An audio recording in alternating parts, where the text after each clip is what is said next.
The lifeless body of a humble contractor is left for dead at a local fire station. There's stab wounds on both his chest and in his back. This truck is covered in blood. To solve the case, investigators must trace the crime back to its point of origin. What's that look like to you?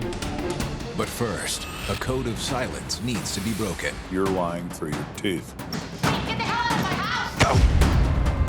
The situation did get rather crazy very quick. Just the smallest little thing can set people off into a horrible rage. The first thing you learn as a police detective is people do not respond out of a sense of duty. They don't respond to doing the right thing. They don't respond out of a sense of loyalty. They respond to pressure. Self-preservation is what works. There's one thing that never changes: murder. A life has been taken. Their stories are now my stories. I never know where a case is going to lead, but I'll never stop until it's solved. Somebody has to look out for the victim. If you kill, I will find you.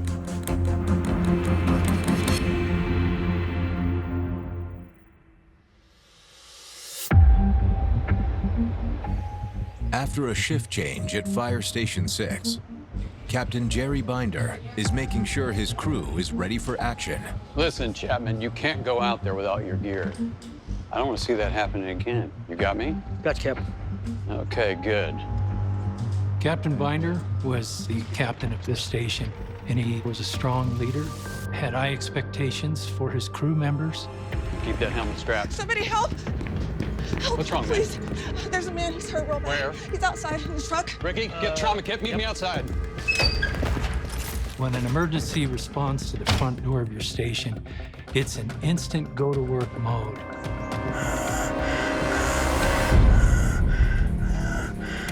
So he goes running outside and he finds a shirtless man in the front seat covered in blood. Hang in there, buddy. We got you. Come on now. Come on. Give him the cap. There you go. There you go. There you go. Oh, damn it. Let's put pressure on that. As they lay him down, we see there's stab wounds on both his chest and in his back. We begin direct pressure on those injuries, make sure his airway is clear, stop the bleeding. Jackie, come here, take over from her, will ya?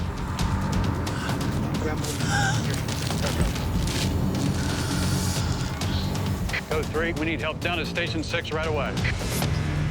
As Binder completes the transmission, What the hell? Hey, lady! he looks up and sees that the woman is now walking south, away from the scene. Where you going? She's walking away very quickly, like she doesn't want to have anything to do with what's going on.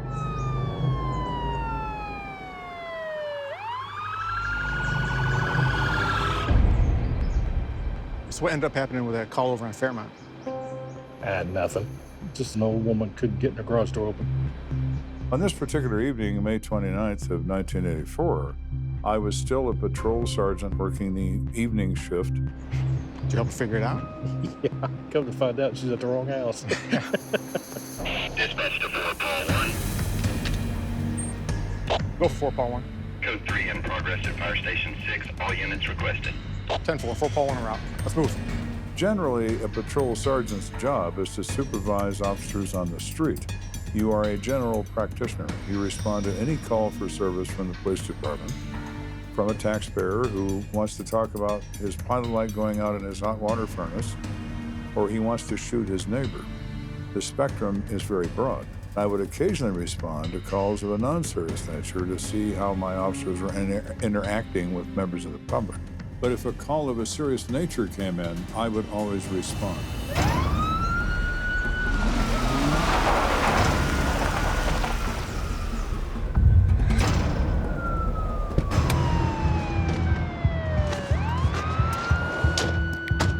You all right, Jerry? So any idea what happened here? I have no clue. Victim was dropped off in this truck out back, covered in stab wounds. Doesn't look good. You know we're gonna have to cordon off the area.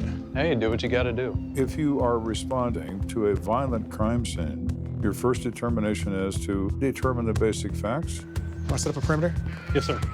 Once those facts are known, I was the deciding factor as to what specialists were required. 4-1 to dispatch. There's not much the patrol can do with this, so he called for detectives from the homicide unit to respond.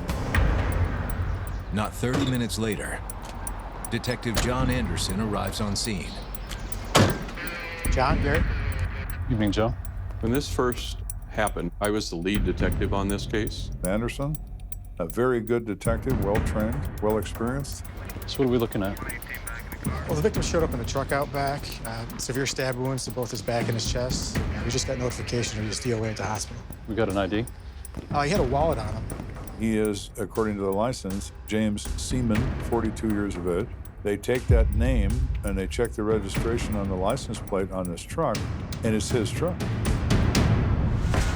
So he drove himself here? We're not so sure about that. The firefighter said a woman told him about the victim, but she disappeared while they were giving life support. Did she give a name? No, but they described her as being Hispanic, dark hair, wearing a red jacket. Can we get a canvas of the area started? My guys are already on it. What's important now is to find this woman. Is she responsible for this attack? Or is she a good Samaritan? Let's take a look inside the truck yet? Not yet. All right, let's do it. To our knowledge at this juncture, the only crime scene we have as a possibility is the truck in which he arrived in this fire station. Guy must have been losing blood pretty fast. There is a lot of blood in this truck. There was blood caked on the front seat. There was blood on the steering wheel. Yeah, there's certainly a lot. Looks like transfer blood to me. Yeah, there's no cast off on the dash or anything either. He probably wasn't stabbed with the truck. Oh, you're probably right. So now we don't believe the crime scene is in the vehicle. We have to look elsewhere. One of the things that we utilize in investigations is a trilogy, a connection between the victim, the suspect, and the crime scene. When we're missing the suspect and the crime scene, all we have left is the victim. So it complicates things. Finding the crime scene is paramount. Unless we find that, we're going to have a very difficult time trying to determine what happened. So what do you got there?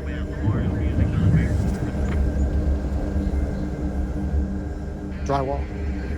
Business cards bearing his name are found in the cab of the vehicle, and the business card says that he is a drywall subcontractor. Generally, drywall work is subcontracted.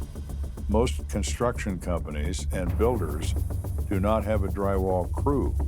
They hire someone who has his own crew for a fee to drywall the premise. So Mr. Seaman is in the business of contacting builders, getting contracts to do drywall work, and he then responds with his own crew to do the work. Hey, sir. Any luck with the canvas? Nothing, unfortunately. Dispatch checked with records. Victim's got a wife. Mary Seaman. The question becomes obvious, is Mary Seaman the woman in red? We don't know, but we're gonna have to find Mary Seaman to find out what she can tell us about her husband, James. Hey, Joe, you and your guys hold down the fort. We're gonna go look into this. You got it.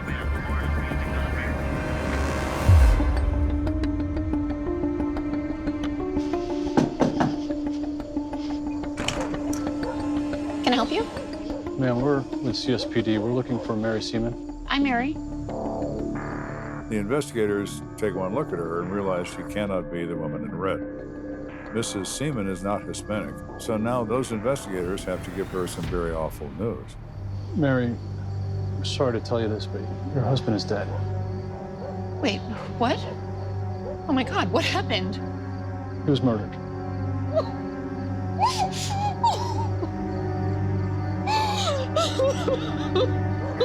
Of course, when Mary Seaman finds out that her husband has been killed, she is stunned and she is just inconsolable, really. I mean, she just breaks down. There's a period of time required for someone to pass through that information and be able to still have a conversation. It takes some time. Mary, I know this is hard. Do you know what your husband was doing earlier today?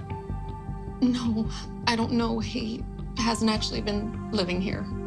Mary tells police that she and James have been married for 5 years, but things have started to get a little bit rocky. And as a matter of fact, he moved out about a week ago. Sorry to hear that. We had issues in our marriage, but deep down, Jim's got a good heart. He works hard, and he gets along with most everybody. She says that everybody knows him as Jim. He's a kind of a tough, blue-collar kind of guy, but generally, he's got a sensitive side to him. Do you know if he was having any problems with anyone recently? I do remember him saying something about there being an issue with some guy who was working for him, but it didn't seem that serious. Remember the guy's name? He didn't say.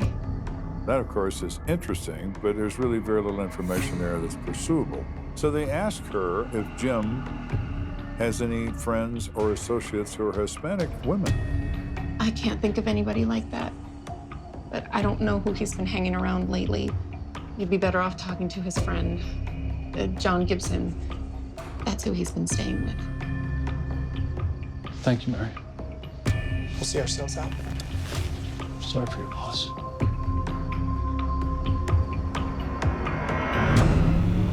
With no time to waste, detectives head to the home of Jim Seaman's new roommate.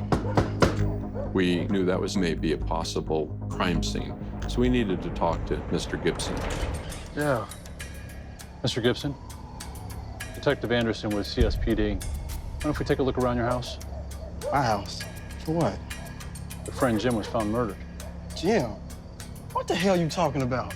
Mr. Gibson is totally shocked at this news. Mind if we take a look around? Yeah. Go ahead.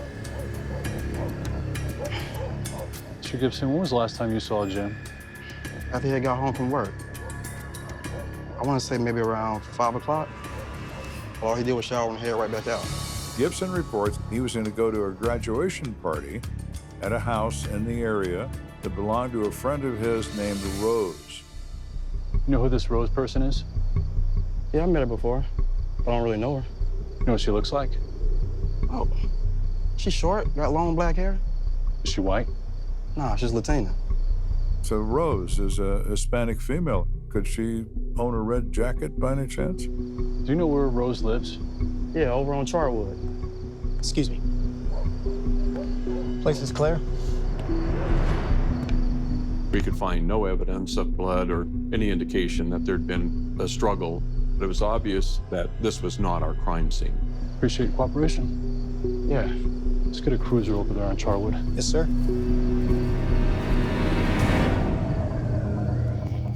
At that point, we wanted to find Rose to see if she was the woman in the red jacket. But we also wanted to see if where she lived was possibly our crime scene.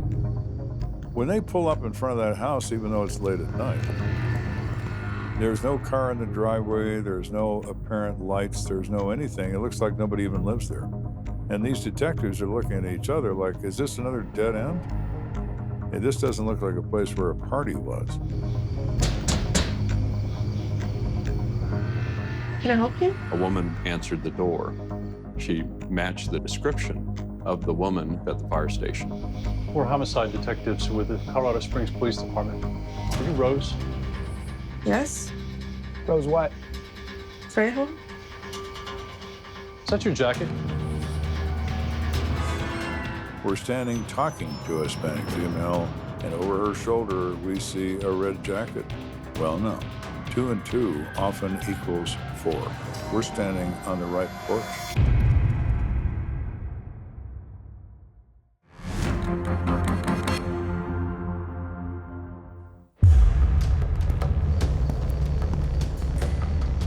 This investigation begins with the discovery of 42-year-old Jim Seaman dying inside his own truck.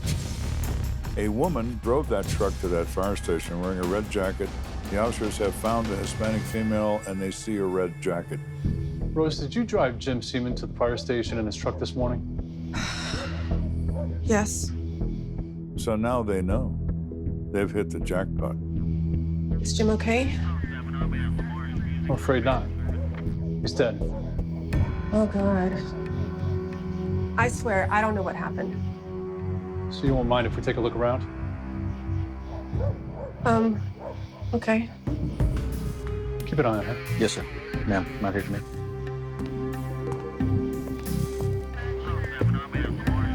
We knew this was a brutal stabbing, so we're suspecting there will be blood evidence at the scene. They walk in this house, and it's fairly obvious that a major party had taken place. Empty red cups, beer cans, liquor bottles. And looking at Rose's kitchen, there were dirty dishes everywhere, but there was one thing that really stood out. Does that look weird to you? Yeah, a little bit. As soon as we saw the knife, which really appeared out of place, Let's get that thing bagged. You got it. we immediately thought this could be our murder weapon. As they continue to search the house, check this out. Anderson notices something alarming at the top of the basement staircase. What's that look like to you? That's blood. Got that right. We are on third base at this moment.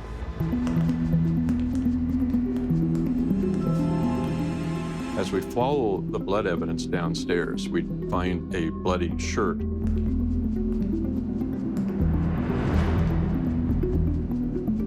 We also saw a mop that appeared to be blood-stained. There is smeared blood on the floor, as if the most incompetent user of a mop in the history of the world tried to clean up the floor for a few minutes. Looks like we found our crime scene. Yeah, I think you're right. So Rose has a little more explaining to do about the source of all of this blood. John, call dispatch. Let them know we got to get this crime scene processed. Yes, sir. As for you, we need you to tell us exactly what happened here today. Okay. Rose isn't stupid. She knows why they're asking her. We were throwing a graduation party for a family friend, and things just got crazy.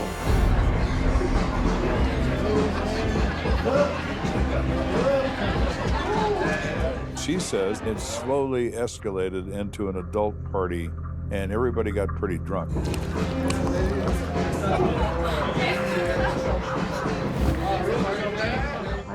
I was out front. And next thing I know, Jim stumbled out of the house. Oh my God. Oh, Jim. Oh my God, Jim. What the hell happened? Rose said she saw that Jim was hurt. He was struggling to get into his pickup truck. Move. Okay, I'll drive. Go. Scoot. Move. She knew he needed help immediately. We got in the truck, and I was going to take him to the hospital. But when I saw the fire station, I just figured that they'd help him faster. It is not unique for people to stop at a fire station with someone who's had a heart attack or a traumatic injury. That is not unusual. It happens. People shouldn't do that. If you try to go to a station thinking there are people there, they could be out on alarm. They could be training. They could have already transported someone to a hospital, and now you've delayed vital medical assistance for your loved one. Why don't you stay with him at the fire station? I didn't want to be involved. Rose, you are involved in this, so your plan failed. So how do you know Jim? We haven't known each other long. I'm a painter, and we just met on a construction job a few months ago. Were the two of you romantically involved? No, nothing like that, just friends. As a matter of fact, Jim had confided in her that he still loved his wife and hoped they could work things out. So you had nothing to do with Jim's death? No, I swear to God, I wasn't involved. At this point, we're thinking Rose probably is genuine. They believe she's a witness and maybe isn't completely honest with them about what she knows about this, but they don't believe she's responsible. So then who did kill Jim? I don't know. Everybody loves him. Some of the people at the party, they've even done drywall for him before. So you didn't see him at all? I only remember seeing him in the kitchen. He was playing dominoes. By himself? No, he was playing with Armando. Armando who? Alvarez. Mondo? You know him?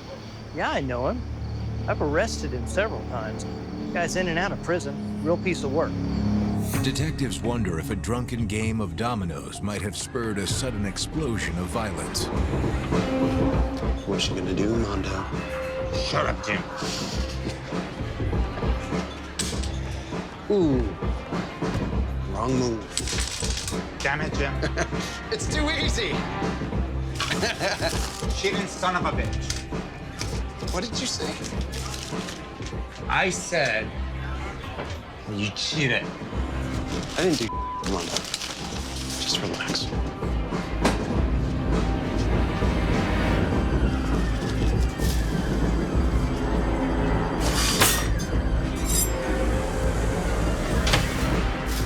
Did the prison personality take over, and Armando decides that Mr. Seaman needs to meet his maker? Could that be possible? Oh, yes, it could. Violence in prison is instantaneous. It's flashpoint violence. There's an issue, you respond by attacking the other person. There's no discussion. It's immediate attack. It's the way things are done in a penitentiary. Mr. Alvarez has experience in these matters. Gentlemen? Hey, Joe. Long time no see. So what do you guys got? So we got a crime scene in the basement. Possible murder weapon is in the kitchen. We're gonna need this entire house processed. Okay, what about her? She's good. For now. Let's go ahead and secure the house. Ma'am, come with me.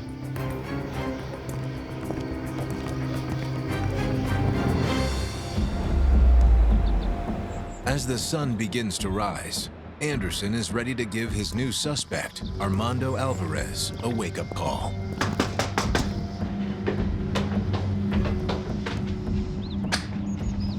What do you want?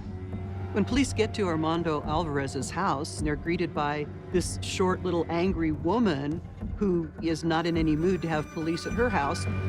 We're looking for Armando Alvarez. My husband ain't here. No? And where is he? Not here. What, you want to talk to him? That's Mondo. Armando, freeze! They see a shadow darting across the hallway, and they push past her to go get Armando, and she goes off. Get the hell out of my house! So the situation did get rather crazy very quick. She's absolutely out of control. These are the right kind of folks that we want to talk to about somebody being stabbed to death.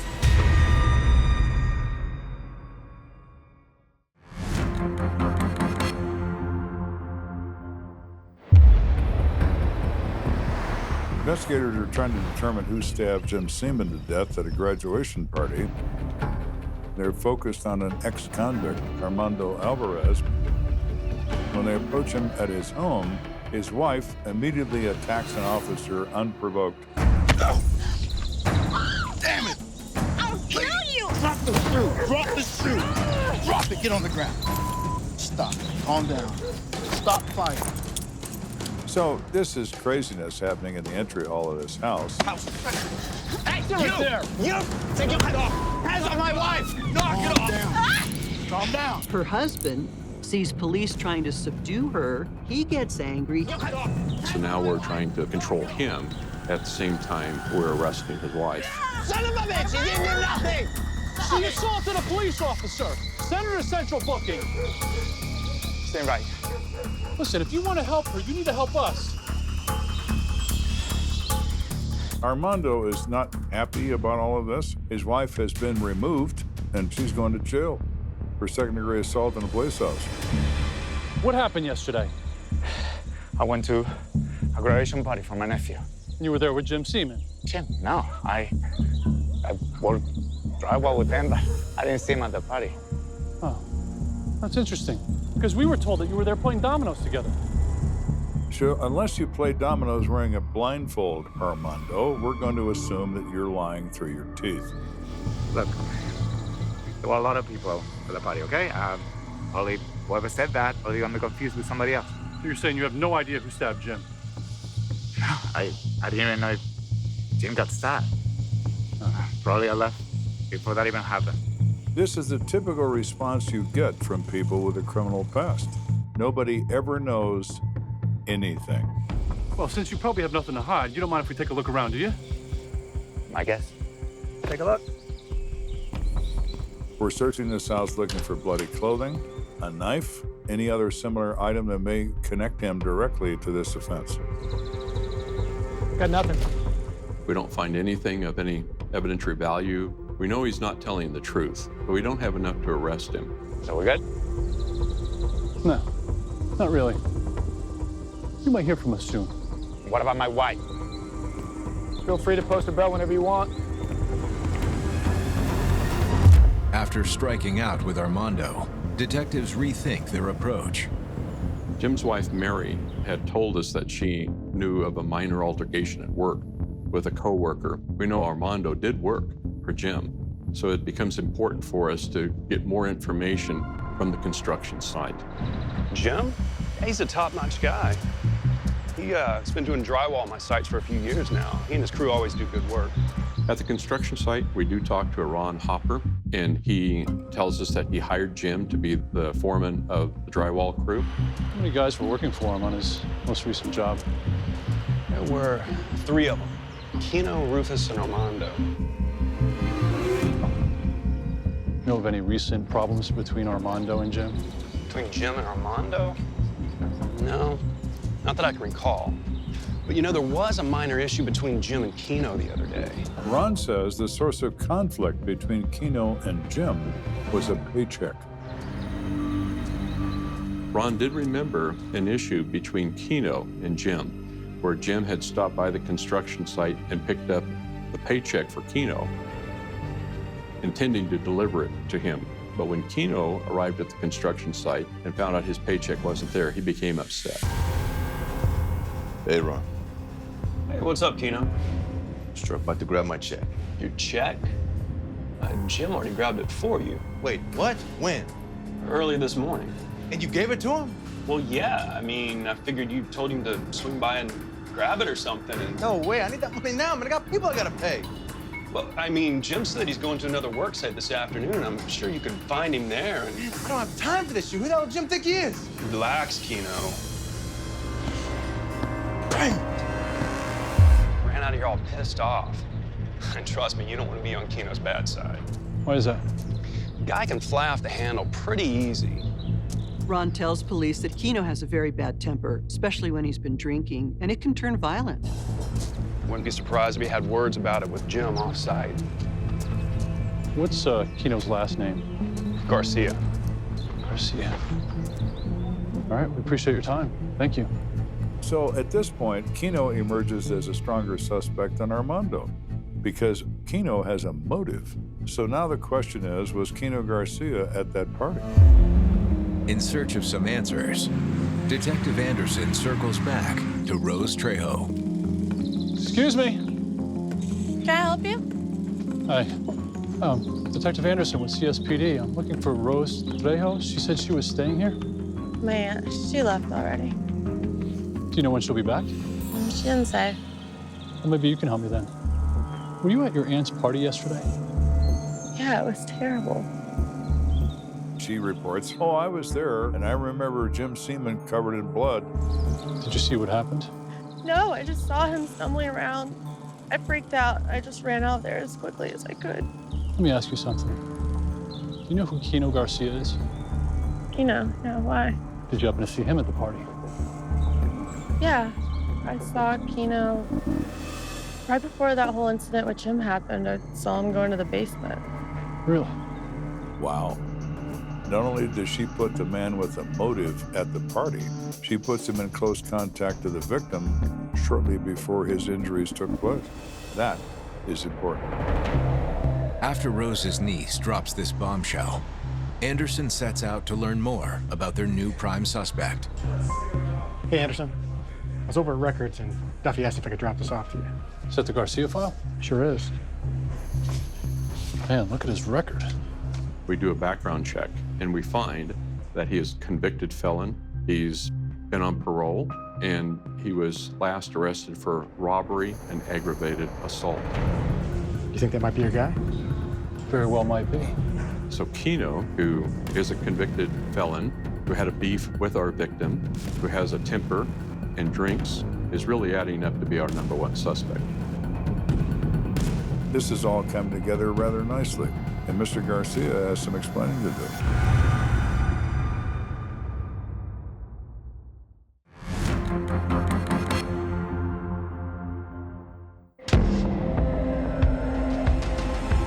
So we've learned that Jim Seaman had a recent confrontation with one of his drywall workers, and this drywall worker is currently on parole from the state penitentiary. It's time to go speak to him and find out what he has to say about this. Mr. Garcia, thank you for meeting with us. Yeah, I'm used to it. So tell us about your relationship with your colleague, Jim Seaman. Jim was my homie. I can't believe what happened to him. It's terrible. Keno tells police that Jim's a great guy to work with, and he doesn't really have any problems with him. Well, if that's the case, then tell us what happened between you and him regarding your paycheck. At the work site? No, man, that was nothing. Not a problem. He explains that he blew that completely out of proportion. He said it was no big deal, that they've talked about it, it's behind them. So you didn't have any words with Jim in the basement at Rose's party the other day? No, man, we were good. And besides, I never even went in the basement. Any ideas how Jim got stabbed? I went outside before that even happened. When I came back, everyone was going nuts. Right. So he falls right in line with everybody else who had just left, just got there, or were in the bathroom when somebody was killing Jim Seaman. Just got a small problem with that. Because someone told us that they saw you go downstairs just moments before Jim was stabbed. What? Who told you that? Well, someone we've been talking to. Someone who saw you. I don't know. I had a lot to drink, you know? We confront him that we do have an eyewitness that puts him downstairs, and he begins to backtrack. So now you could have been in the basement. I don't know. But if I was down there, I definitely didn't see what happened. Well, if you're in the basement, then surely you saw something. Garcia's face collapses, and he realizes his story is crumbling before his eyes. And then all of a sudden, he just drops his head and says, Look, I swear I didn't kill Jim, but I can't be no snitch, man. A snitch is a person who speaks to authorities and tells the truth about their knowledge about someone else's criminal activity. In a penitentiary, they put a snitch jacket on you, is the expression, so that everybody knows that you are a person who will speak the truth to the authorities, that you disavow the code of silence, and you will come forward. And you will get murdered for that in a heartbeat in a jail. So you're telling us that you know who killed Jim? I'm saying I'm done talking. Is he trying to protect someone who did this, or is he only trying to protect himself? Could be either one. This is how it's going to be, Keno? Fine. Come on. You're free to go. I am? Yeah. At this point, we decide to let Keno go. We don't think we have enough to hold him, and we certainly don't have enough to convict him. I want a pair of eyes on him. I want to track his every move. Good thinking. You got it. Anderson wants to be in a better position with Keno Garcia and return to him when he has more leverage against him, either through other witnesses or other information he may be able to develop. In the meantime, detectives continue to search for new information from Seaman's colleagues at work. If they can find that person who has more loyalty to Mr. Seaman than they have to their associates, they may loosen this. When we arrive, he's playing with his wife and kids in the front yard. He seems more stable than the other two. So they go find the third member they haven't talked to in this drywall crew, and that's Rufus Medina. Mr. Medina. Yes? I'm Detective Anderson with the Colorado Springs Police Department. I'd like to talk to you for a minute about Jim Seaman. Jim? Yeah, of course. Hey, go play with Mom for a little bit, okay?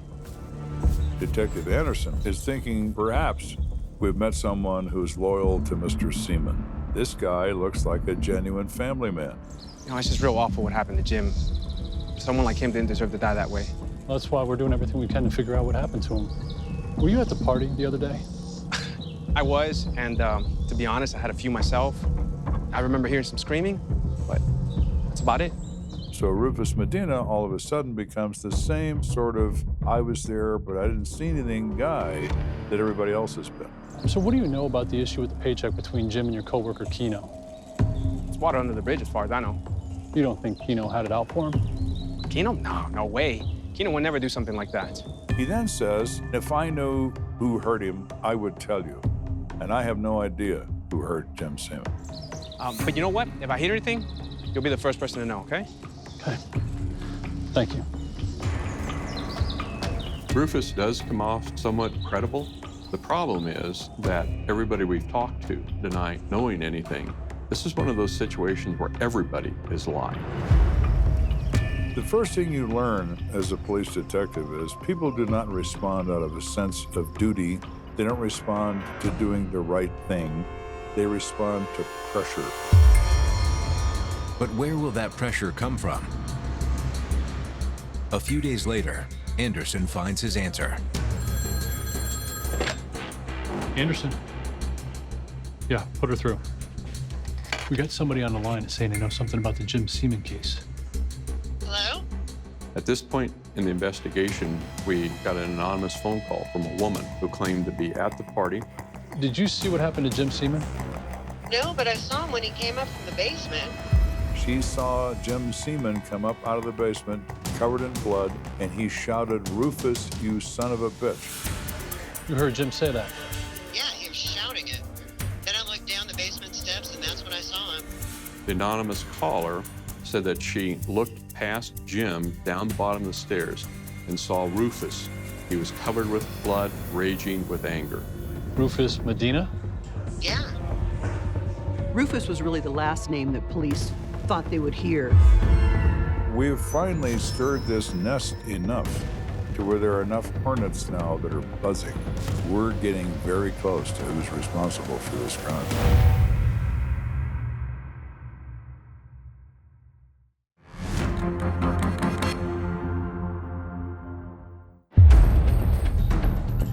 All this time, we've been focusing on a couple of different people, and an anonymous phone tip has provided a new suspect, that Rufus Medina, Mr. I don't know who hurt Jim Seaman, is the guy who killed him.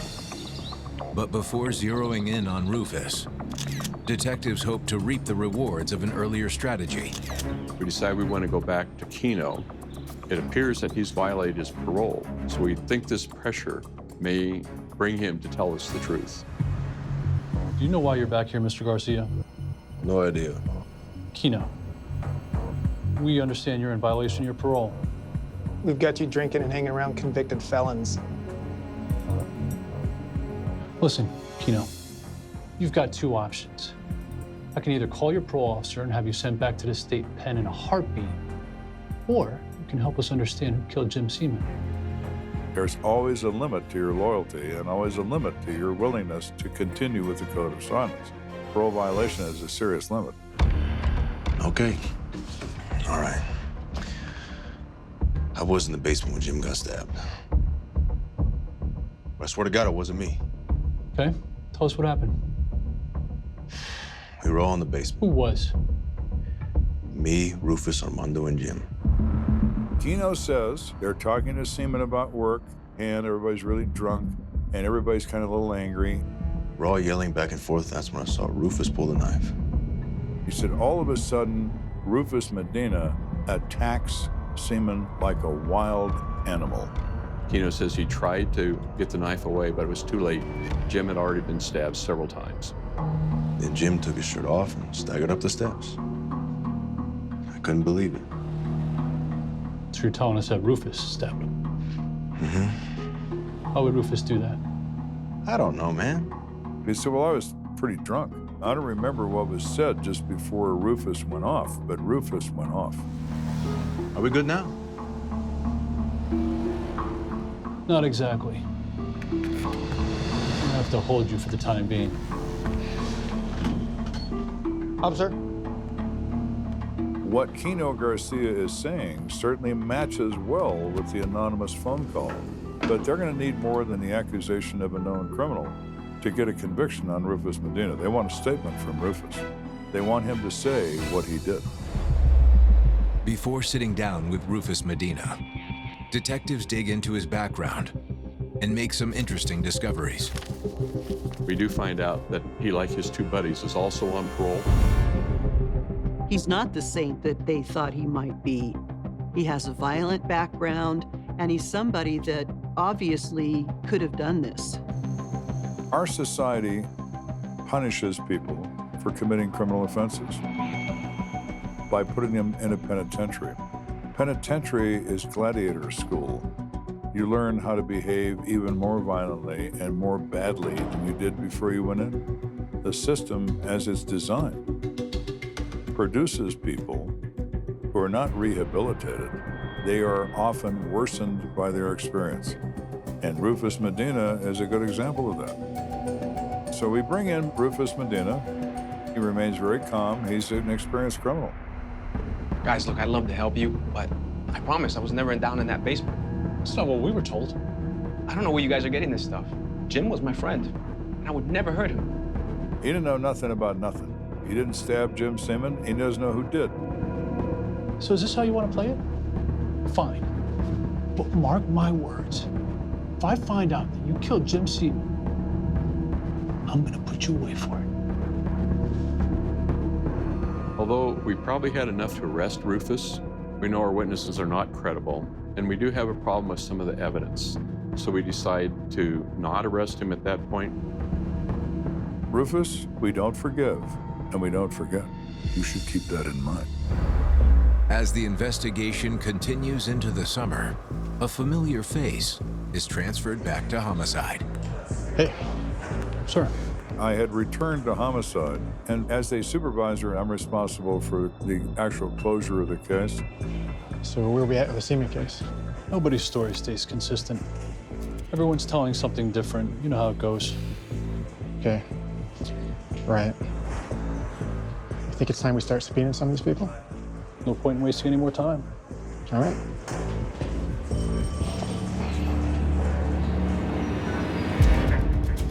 We decided to impanel a grand jury. So we began serving subpoenas to the people at the party to induce them to come in and cooperate on the record with the risk of them being charged with a felony for perjury. Every person who says they don't know anything, they better start remembering something. And if they don't remember the truth, they're going to suffer the consequence. So over the next several days, several people are subpoenaed that were at the party. When they convene at the grand jury, all of them point to one person as being the suspect. As a result of that pressure, they all testify, and one by one, they all name Rufus Medina as the person who killed Jim Seaman. After that grand jury, we got a much better picture now of what happened at Rose's house. Seaman comes to this party after he gets off work. The party is well attended and everybody is juiced. They've been drinking all afternoon.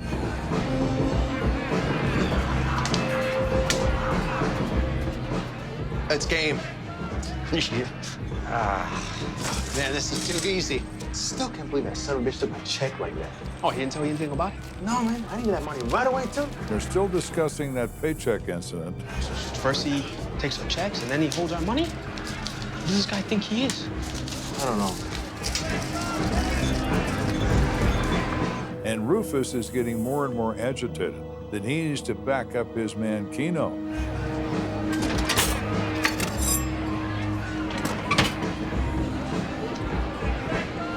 Let's teach this gringo a lesson. Hey, Jim, Mondo, let's go downstairs. I want to show you guys something.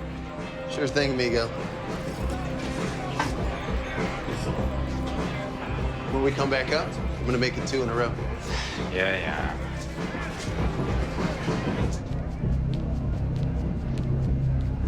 What you guys got down here? Oh, you're breaking up the black label? All right. Why you such a Jim? The money, man. Why you messing with people's lives? The paycheck, man! Whoa. Keno, I thought we already talked about this. I needed that money right away, man. Just because you run everything, you can just hold that money from us? You know, I'm sorry, man. I was just trying to be helpful. I wasn't trying to screw you out of anything. Jim tries to stop the argument, apologizes, but it was obvious that Rufus and Keno didn't want an apology. They wanted something else. I'm a man, Holmes. You know, just relax, little kid. Whoa, whoa. Don't you touch me, man. Hey, don't touch me. I know that you're pissed off, but don't put your hands on me, okay? So Keno and Seaman get involved in a shoving match, but before punches start to be thrown... You think you're better than us? You're done, man. You're done! Rufus! Rufus! Medina just goes off into a wild, animalistic rage. Rufus! What are you doing, man? Stop! He stabs him in the chest, and he turns to get away from the blade. He stabs him in the back. So Seaman pulls his shirt off and staggers up the stairs.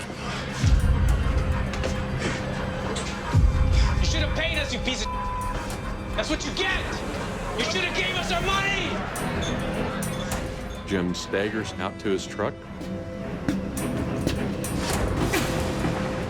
Rose helps him into the truck and drives him to the fire station. Do you wonder what really happened in Rufus's mind to have him just react that way? When Rufus is drinking, he doesn't need a lot of motivation. He just needs a target. The grand jury indicted Rufus Medina for 1 count of first-degree murder, and no charges were filed against anyone else who testified in front of the grand jury. 8 months later, Rufus Medina pleads guilty to second-degree murder. Rufus Medina apologizes enormously. The judge thought he was sincere. He gave him a reduced sentence on second-degree murder of 16 years based on his remorse. Jim Seaman did not deserve to die, especially under these circumstances. This was a gruesome death, and it was an avoidable death. That's what's so sad about this, is that Jim was a good guy. He had hired these ex-criminals trying to help them get their life back on track. And here's how he's rewarded. And the fact that he was going around picking up paychecks for people, he was trying to do them a favor. But it appears that that one good deed is the thing that possibly led to his death. Reality is a terrible thing because it's so real. Mr. Seaman dies over nothing. Mr. Medina goes back to prison over losing his temper. How could that make sense to anyone? It can't, because it doesn't make sense.